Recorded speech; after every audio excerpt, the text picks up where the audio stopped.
Saron. Ensuite, on avait Christophe Guyot sur une autre machine privée, celle qui est la sienne avec Nicolas Dussauge et Scarnato. Sèche et on voit aussi en ce moment les privés auront certainement une excellente carte à jouer et je pense qu'avec la régularité ça sera quand même très important de rester sur ses roues naturellement parce qu'on a vu ce assez bon départ de Christophe Guyot aux alentours de la 6e ou 7e place. Oui, mais un début de course. Propos de pneumatique, justement, on vient d'apercevoir la machine numéro 94 de l'équipage de Christophe Guyot. Un arrêt ici pour la numéro 27. Guyot, lui, il a la particularité d'être en Pirelli, Philippe Monneret. Et oui, c'est vraiment la seule moto de pointe qui roule en Pirelli. Et le même problème un petit peu rencontré chez Dunlop, des pneus très performants sur le sec et sur la pluie, un petit peu moins performants. Donc piste qui sèche et morale au beau fixe dans l'équipe. Oui, à savoir également que cette moto va disputer l'intégralité du championnat du monde d'endurance. Donc pour eux, il est très important de marquer des points et des gros points dès la première épreuve.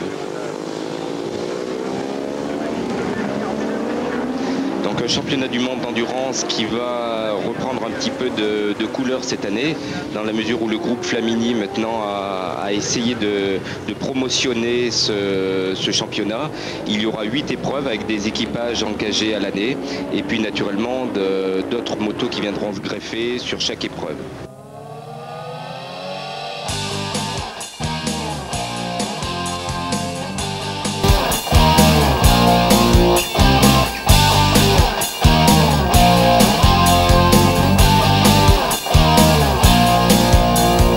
La numéro 17 ont rétrogradé maintenant au classement. La 94 qu'on voit tourner ici, la machine de Guyot. Une piste qui semble maintenant totalement sèche, Régis Laconi.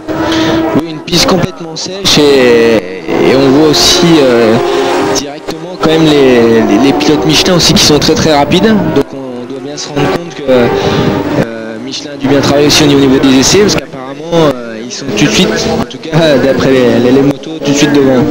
Oui, mais un début de course pour la Suzuki officielle très prudent et elle pointe actuellement en 4e position. Christian Lavieille a fait un montant en température, la piste devient sèche et là je pense qu'ils vont pouvoir rouler beaucoup plus vite et on devrait avoir une course palpitante justement et très animée avec cette Suzuki.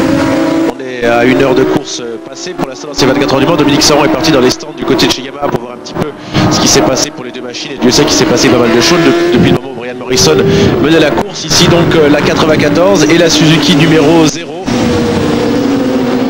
Oui, la 94 aussi qui a chaussé les Pirelli Slick et qui va retourner dans des temps plus que corrects puisque ce sont des pneus très performants sur le sec et un équipage aussi expérimenté, donc ça devrait pas trop mal se passer pour eux.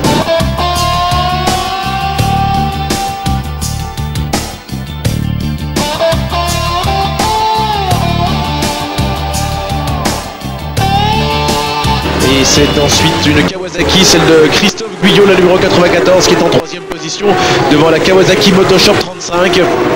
Il y a un tour de retard tout de même pour Christophe Guyot sur la Suzuki de Jean-Michel Bell.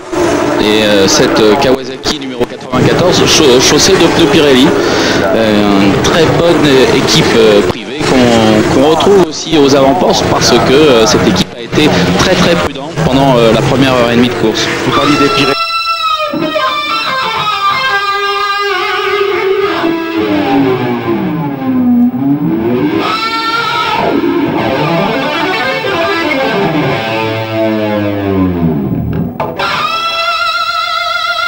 Et puis ensuite, on a maintenant la Kawasaki de Christophe Guyot, le numéro 94, qui s'empare de la 3e place pour la première fois dans cette course. La Kawasaki numéro 15 Sport pour la première course de la saison. La voici, cette machine numéro 94, avec tous les efforts que fait Christophe Guyot, qui a monté un équipage très très homogène, avec notamment Sébastien Scarnato, une équipe extrêmement intéressante. Dominique Saron, c'est aussi votre avis? Oui, bien sûr, un équipage très expérimenté.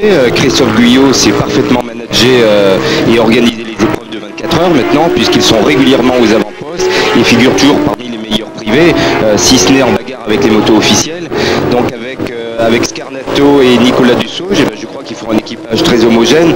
La moto a prouvé déjà qu'elle était performante sur le circuit du Mans, sur le circuit Bugatti. Et puis maintenant, pour eux, il est naturellement important de faire un bon résultat. résultats et surtout de ne pas commettre d'erreurs parce qu'ils font l'intégralité du championnat du monde d'endurance. Donc pour eux, naturellement, c'est très important de marquer des points dès la première épreuve. Le retour également de la Yamaha Freebike qui pointe maintenant pour la première fois depuis son stop and go en 10e position, c'est-à-dire que c'était pratiquement sa place avant ce problème qui l'avait pénalisé, l'équipe de Pierre Libet en 10e position. Devant elle, il y a la Kawasaki numéro 77, sur laquelle on retrouve notamment Alain Bronek, ancien pilote de Grand Prix, et 2 pilotes tchèques. C'est une des 10 équipes qui va faire également l'intégralité du championnat, cette Kawasaki numéro 77. En 3e position par la première machine privée, la Kawasaki de Christophe Guyot, la numéro 94. Une machine chaussée de pneus Pirelli et très performante en ce début de course. Et puis aussi l'intelligence de cette équipe, c'est d'avoir fait un début de course très prudent.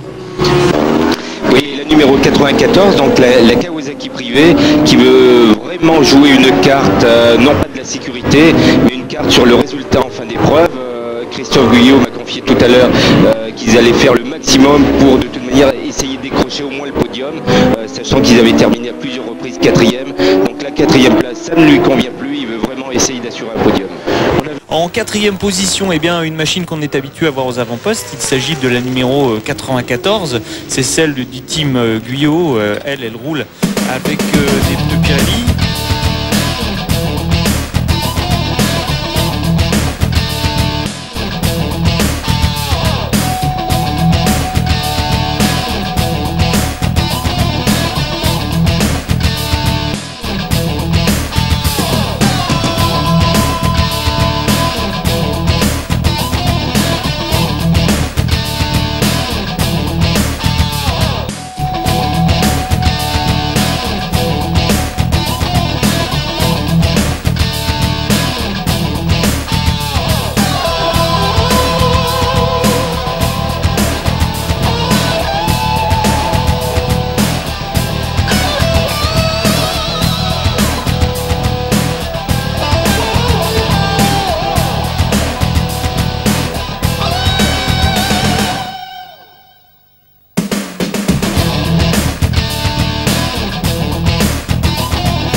Machine officielle, voici Christophe Guyot, sa machine qui est pour l'instant 4e, il voudrait bien faire le podium, enfin ici au 24 heures du Mans, Christophe Guyot avec son équipe, Nicolas Dussauge et Sébastien Scarlato.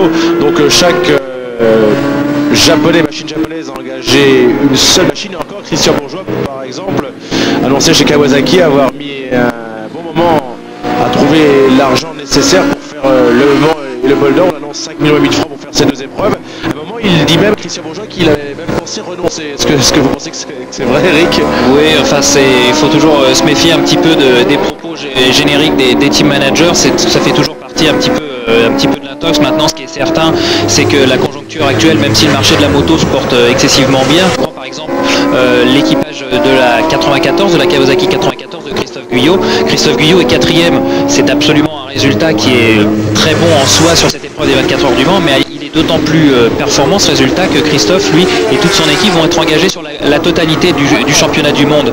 Donc pour Christophe, c'est aussi maintenant un calcul d'intérêt, à savoir est-ce que ça vaut le coup de pousser et de prendre des risques pour essayer de grappiller une place au classement général et peut-être réduire tous ses efforts à néant si une chute se produit, alors que pour le classement provisoire du championnat du monde, et ben pour l'instant il est plutôt bien placé. C'est aussi le 4e qui n'est autre que la moto numéro 94 du GRT, du Guyot Racing Team, donc une moto qui est toujours aux avant-postes.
Racing Team, elle est pilotée par Christophe Guyot, par Nicolas Dussauge et par Sébastien Scarnato.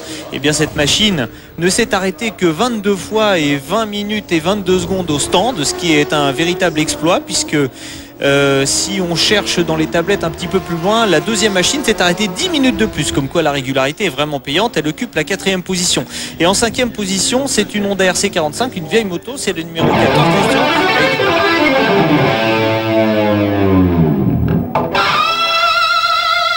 Des choses et oui, on peut remarquer maintenant que les motos vendues dans le commerce, donc les motos de série, sont des motos malgré tout qui sont inspirées et dérivées des motos de compétition, donc qui sont des motos très performantes, et c'est pour cela qu'après, pour gagner les derniers dixièmes sur la piste, c'est un investissement très important, parce que c'est des pièces complètement différentes et qui nécessitent une recherche. Alors que Christophe Guyot repart ici, Christophe Guyot qui repart le patron de l'équipe, qui a pris la succession de Sébastien Scarnato. Christophe Guyot qui repart maintenant sur la 94 avec ses 669 tours parcourus. Peu de chance pour lui d'aller chercher la 3e place, peu de chance d'être rejoint, Dominique. Oui, donc la 94 qui est naturellement toujours là, on la voit régulière comme la numéro 16 sans aucun problème. Scarnato qui se désaltère ici. Malgré tout, le choix des Pirelli s'est avéré un petit peu délicat pendant la nuit avec des conditions très changeantes, donc hormis sur le sec où c'est sur le performant, dans des conditions mouillées et mixtes, ils n'ont pas encore les pneus suffisamment développés pour pouvoir bagarrer avec les marques comme Dunlop et Michelin, mais c'est évident que c'est un équipage en tout cas qui, au vu de sa 4e place, est performant, fiable et très sûr.